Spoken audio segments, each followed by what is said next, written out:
está na série de pregação do Evangelho de Marcos, no capítulo 3, a partir do verso 13, diz que Jesus subiu o monte, chamou para si os que ele quis, e vieram a ele, e nomeou 12, para que estivessem com ele e os mandasse a pregar, para que tivessem o poder de curar as enfermidades e expulsar os demônios. A Simão, que impôs o nome de Pedro, a Tiago, filho de Zebedeu, a João, irmão de Tiago, aos quais pôs o nome de Bonerges, que significa filhos do trovão, a André, a Filipe, Bartolomeu, Mateus, Tomé, Tiago, Tadeu, Simão, o Cananita, ou na sua versão talvez esteja o Zelote, e a Judas Iscariotes, a quem o entregou. Ou seja, Deus agiu naquele tempo, conforme eu falei no domingo passado, e Deus está chamando, Deus continua chamando, continua agindo na história. Deus age o tempo todo para redimir a humanidade. Foi falado isso, Deus escolheu 12, aqueles que ele quis, chamou uma multidão, mas separou 12 para pregar, curar, expulsar demônios, uniu pessoas diferentes, pessoas com visão de mundo diferentes, que estavam cegos espiritualmente. Foi falado no domingo passado a diferença de visão de mundo, por exemplo, do Simão, a penúltima frase de Simão, o Cananita de Caná, e Caná do hebraico é aquele que tem zelo, ciúme. Simão, que é traduzido também por Zelote, tinha zelo pela nação de Israel que estava sob o domínio do Império Romano. O Simão era o patriota da época, o Simão era o nacionalista da época. Porém, Simão foi chamado para congregar junto com o Mateus, que era o publicano, que trabalhava para o Império Romano. Ou seja, é chamado de traidor da pátria. Então, um patriota, um nacionalista que queria uma revolução em Israel para se expulsar o Império Romano do país, foi chamado por Deus para conviver com um que tinha fama de ser traidor da pátria, que era Mateus. Visão de mundo diferente.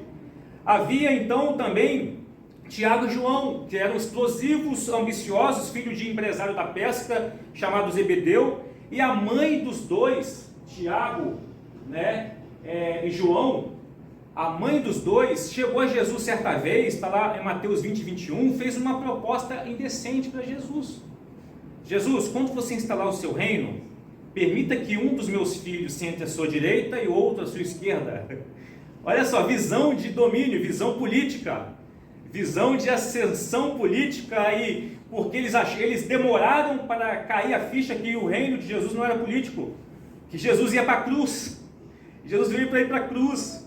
Olha que proposta ambiciosa, política e oportunista a Jesus, da mãe, da esposa de um empresário que tinha 2 filhos que ela queria colocar no centro do poder, uma à direita do Messias, que eles achavam que era político, e uma à esquerda. Olha que loucura, visão de mundo totalmente diferente, ambiciosa.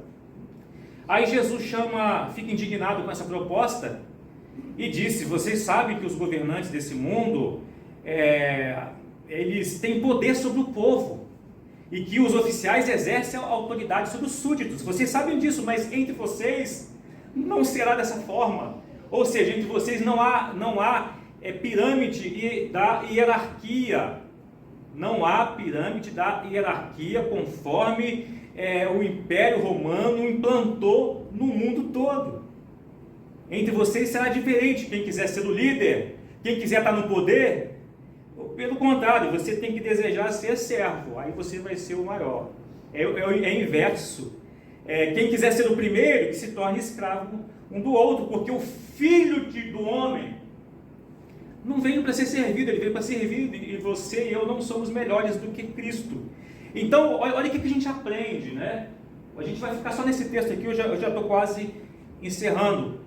Todos que são chamados com visões diferentes são chamados para alinhar a sua visão com a visão de Cristo, com a visão do reino de Deus.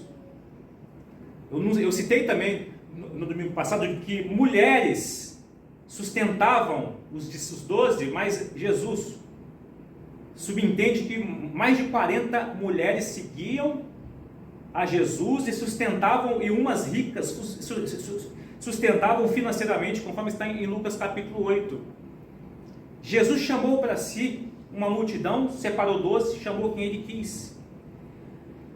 Pedro tinha visão política de mundo, porque ele achava que Jesus tomaria o trono de Israel e governaria, e ele não queria que Jesus fosse para a cruz, ao ponto daquela célebre frase: para trás de mim, Satanás, para trás de mim, opositor. Você não entendeu qual é a visão do reino de Deus.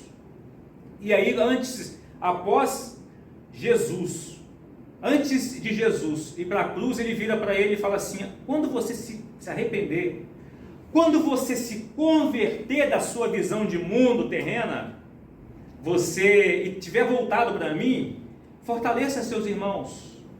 Olha só, visão de mundo, Deus unindo pessoas com visões de mundo diferente para alinhar a sua visão com a visão do Cristo. Então, grupos e mais grupos de pessoas, assim como nós, na história, no decorrer da cronologia da história escrita por Deus, são reunidos como igreja, são reunidos, multiplicam-se, multiplicaram e alcançaram milhares de pessoas na história. E a igreja, que é reunião de pessoas, né, não estrutura de concreto e não estrutura de programação pesada, subsiste mesmo diante de milhares de falsos mestres, falsos ensinos ministrados por esses falsos mestres que tentam desqualificar a igreja de Jesus ou tomar posse da igreja de Jesus. Você sabe muito bem que tem igrejas que têm dono, tem funções eclesiásticas que têm dono. Eles olham para a função como um trono e não como uma cruz, para identificação com Jesus. E daí eu fiz uma enquete hoje, não sei se você viu, agora não vai aparecer para vocês aí, está meio apagado. Quem é o dono da igreja? Aí lá na enquete tem bastante participação. Quem é o dono da igreja? A primeira, o pastor fundador. Não, o dono da igreja nem a pau, estou fora. Quem é o dono da igreja? Membros fundadores, né? Eu já vi briga de gente, membro fundador, porque está há 20 anos na igreja, é membro fundador e ele quer privilégios e supremacia sobre as outras pessoas. Não. Quem é dono da igreja? A diretoria, o conselho, o presbitério, pastor presidente, etc. Não. Quem é dono da igreja é aquele que tem as marcas da crucificação na mão. É aquele que tem as marcas da crucificação nos pés. É aquele que tem a marca da lança que penetrou na sua lateral do seu tronco. Esse é o dono da igreja. Esse é o dono da igreja. Eu me lembro de, certa vez, um bispo, ele manipulou, uma vez, ele manipulou o estatuto para ele não jubilar aos 70 anos. Porque, além na época de ganhar um Corolla zero, ganhava um salário, na época que seria uns 30 salários mínimos. Então, ele fez uma jogada política, ameaçando os concorrentes à reeleição, e ele fez essa manipulação. E eu me lembro que eu estava no seminário, o diretor do seminário estava lá, ele contou para mim, e disse que parecia que naquele concílio havia uma legião de demônios em cima. E algumas irmãs de oração sentiram mal e pediram para cada 30 minutos pararem para fazer 5 minutos de oração, de tão pesado que era. E uma dessas irmãs entrou no gabinete desse bispo e falou para ele assim: você não é o dono da igreja. O dono da igreja é Jesus. E aí ele não deu muita importância. Aconteceu que esse bispo conseguiu derrubar a jubilação, a aposentadoria, para continuar no poder. Ele conseguiu. Ameaçou os opositores, mas essa eleição foi em julho. Quando foi em dezembro, foi a posse dele. Eu estava lá no dia da posse dele.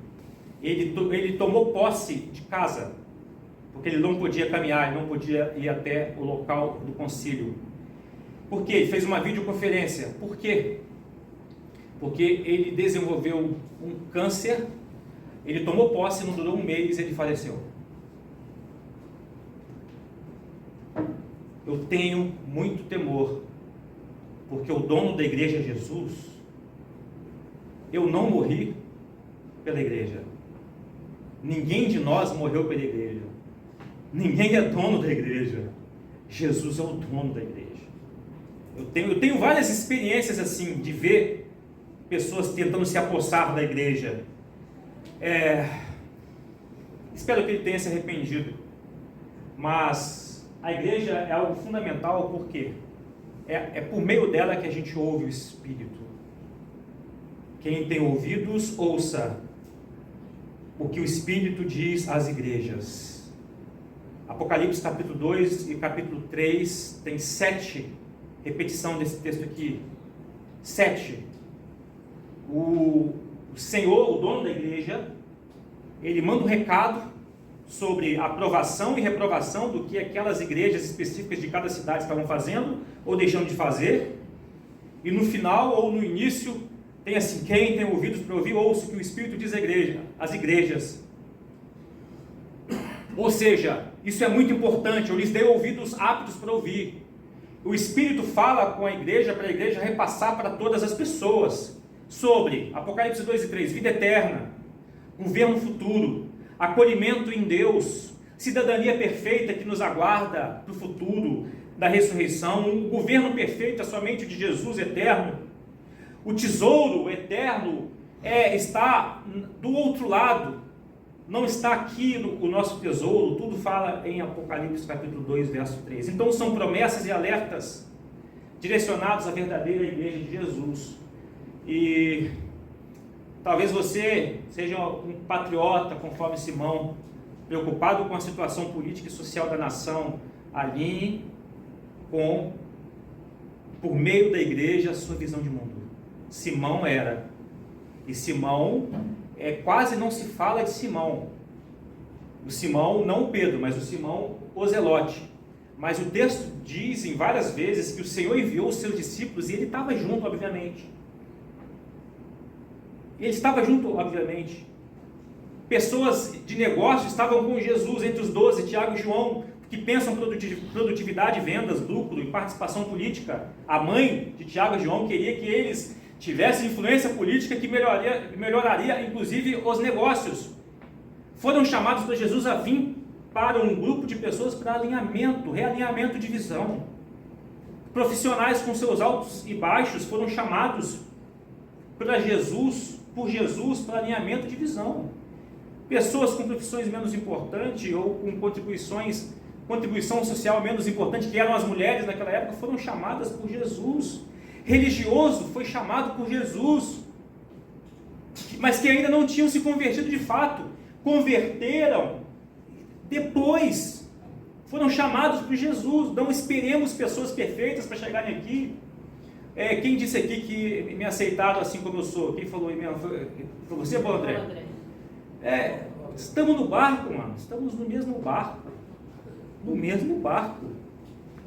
Todos são importantes naquilo que Jesus providenciou para fazer. Então, o que não foi falado domingo é isso aqui.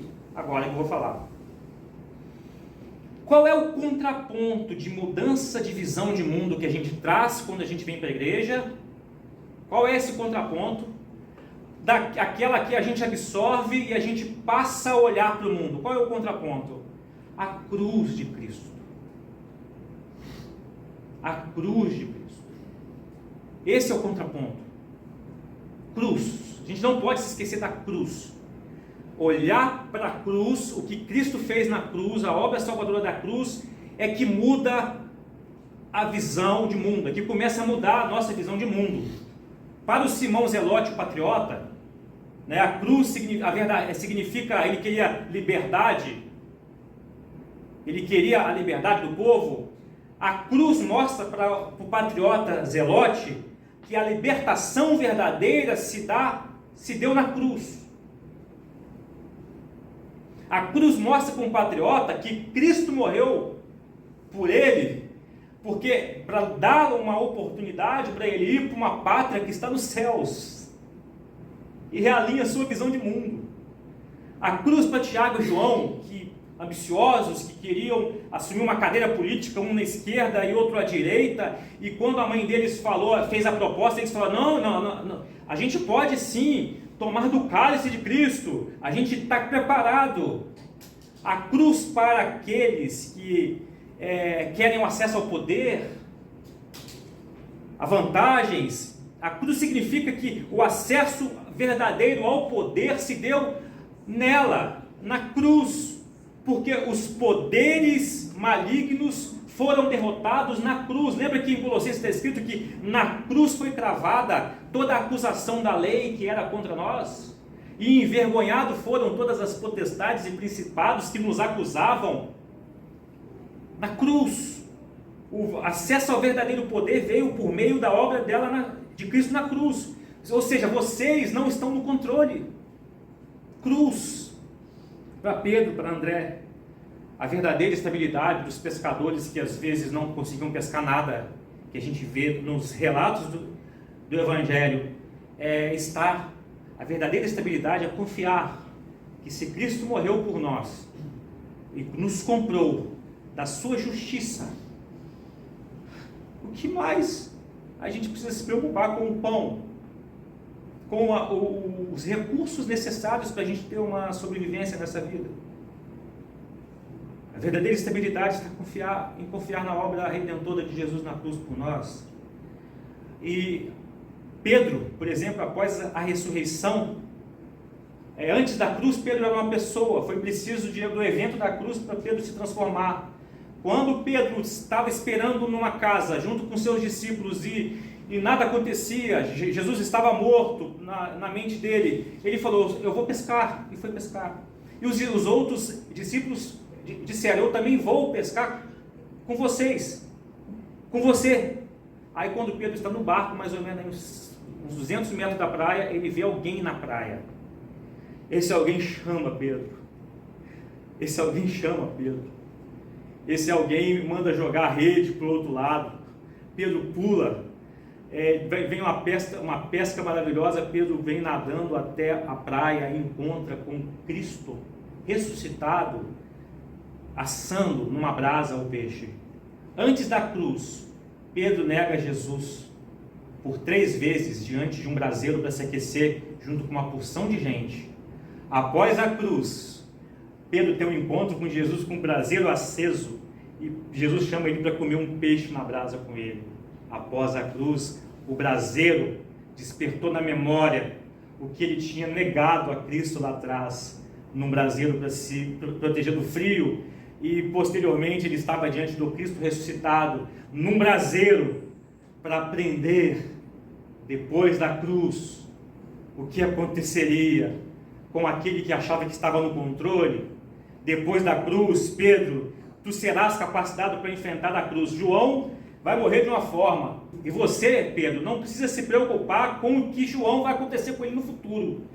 Agora você, quando ficar velho, vão te levar e você terá uma morte semelhante, porque eu te darei autoridade e poder para você não temer, assim como você temeu antes da cruz. Cruz. Mateus, aquilo que te dominava e te condenava, o dinheiro dominava Mateus e condenava Mateus, a partir de que Mateus, realinhando a visão de mundo, escreve, foi capacitado para escrever: onde está o seu tesouro, aí também está o seu coração, gente. Realinhamento de visão de mundo.